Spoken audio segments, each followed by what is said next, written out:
বিশ্বাস করুন, কোরআন আমার সামনে, আল্লাহর কসম, কোন জীবিত পীর, কোন মৃত্যু পীর আমার ভাগ্যের ভালো বা মন্দ করার কোন অধিকার রাখে না, রাখে না, রাখে না। কোন পীর ফু দিয়ে আমার ভাগ্যকে ভালো বানাই দিতে পারবে না, পারবে না, এবং আমার একটা চুলও বাঁকাও করতে পারবে না। যা চাবার আল্লাহর কাছে চাইতে হবে। ওয়াইজা সাআলতা ফাসআলিল্লাহ ওয়াইজা ইসতাআনতা ফাসতাইন বিল্লাহ। যা কিছু চাওয়ার আল্লাহর কাছে চাও, যা কিছু বলার আল্লাহকে বলো। সব কিছু করার মালিক তিনি, সুবহানাল্লাহ বলেন। এই জন্য মাজারের সাথে মুসলমানদের সম্পর্ক হবে না, মুসলমানদের সম্পর্ক হবে মসজিদের সাথে। কিসের সাথে বলেন জোরে? আপনি কোন অসুবিধায় পড়েছেন, মাজলুম হয়েছেন, অত্যাচারিত হয়েছেন, চাকরির সমস্যা হয়েছে, ঘরে খাবার নাই, অসুখ বিসুখ হয়েছে, নানান ধরনের সমস্যায় পড়েছেন, কোন মাজার নয়, কোন পীর নয়, মসজিদের ভিতরে চলে যান, উযু করে মসজিদে ঢুকে 2 রাকাত কাজায়ে হাজাতের নামাজ পড়েন। রাসূলুল্লাহর উপরে যখনই বিপদ হতো তিনি নামাজে দাঁড়ায় যেতেন। সুবহানাল্লাহ বলো। আপনি কেন যাবেন একটা কবরের কাছে? আপনার সাহায্য কামনার জন্য কোন পীর নয়, আপনার সাহায্যের জন্য কোন কবর নয়, সাহায্য পাওয়ার জন্য কে? আল্লাহ চান আপনার ঈমানটা খালেস হোক। আল্লাহ তাআলা এটা বরদাস্ত করতে পারেন না যে মানুষ কারো কাছে গিয়া আরেকজনের কাছে গিয়ে নথি স্বীকার করুক। আল্লাহ সহ্য করেন। ইন্না শিরকা লাযুলমুন আযীম। শিরক হচ্ছে মস্ত বড় জুলম, অত্যাচার। আল্লাহ সব থেকে অপছন্দ করেন কোন গুনাহ বলেন?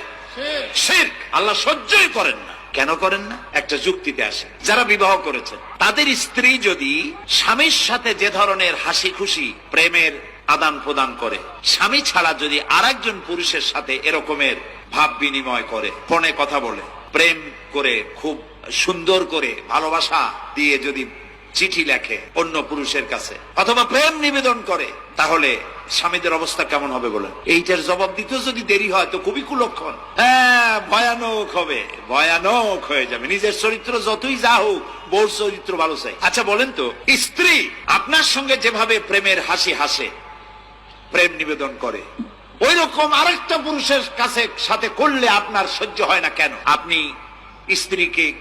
স্ত্রীর উপরে আপনার অধিকারটা কতখানি, কি জন্যে?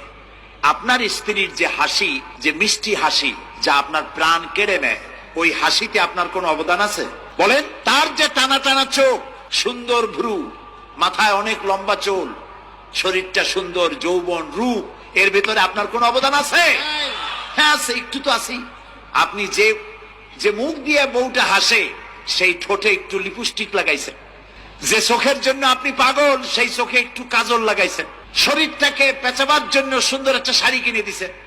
একটা শাড়ি দিয়ে, একটু লিপস্টিক কিনে দিয়ে, চুলের একটা ক্লিপ কিনে দিয়ে, একটা ভালো শাড়ি কিনে দিয়া স্ত্রীর উপরে যদি এত অধিকার আছে যে কোনদিন মৃত্যু পর্যন্ত কোন প্রেমের হাসি, ভালোবাসার আদান প্রদান আপনি ছাড়া আর কারো সাথে করতে পারবে না, এইটা যদি আপনার অধিকার এভাবে প্রতিষ্ঠিত হয়, তাহলে এই হাসি যিনি দিলেন, এই দাঁত, এই সুন্দর চোখ, এই রূপ, এই যৌবন আল্লাহ তাআলা দিলেন, তার সামনে কোন পীর অথবা কবরের সামনে যদি হাত পাতে আল্লাহ বরদাস্ত করেন না।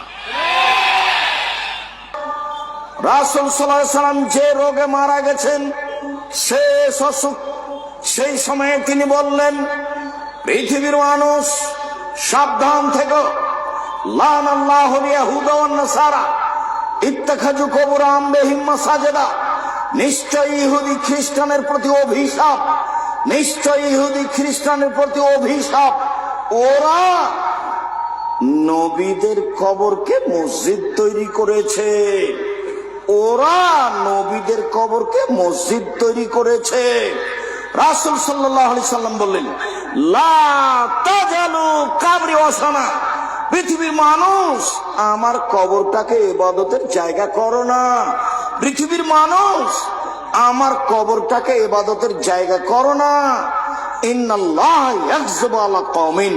নিশ্চয় আল্লাহ ওই জাতির উপরে রাগান্বিত হন যে জাতি কবরে মসজিদ তৈরি করে। মসজিদের সাথে কবরের কোনো সম্পর্ক নেই। আল্লাহ রাসূল বললেন, লা তুসাল্লু আলাইহি ওয়ালা ইলাইহি ওয়ালা বাইনাহুমা। কবরের উপরে সালাত আদায় করো না, কবরের দিকে সালাত আদায় করো না, কবরের পাশে সালাত আদায় করো না। মসজিদের ডানে কবর চলবে না, বামে চলবে না, সামনে চলবে না, পিছনে চলবে না, মসজিদের ভিতরে কবর চলবে না। এই মসজিদ সরাতে হবে, এ কথাই ঠিক। যারা এগুলো করে তারা শিরক করে। কবরস্থানে যাওয়া শিরক, কবরের কাছে কিছু চাওয়া শিরক, কবরকে মূল্যায়ন করা শিরক, পীরের কাছে কিছু চাওয়া শিরক, কবরে মানত মানা শিরক। এগুলো হচ্ছে বড় বড় শিরক। রাসূল সাল্লাল্লাহু আলাইহি সাল্লাম যখন কাবা ঘরে ঢুকলেন, তখন কাবা ঘরে কতটি মূর্তি ছিল? 360টি। রাসূলের হাতে একটা ছিল লাঠি।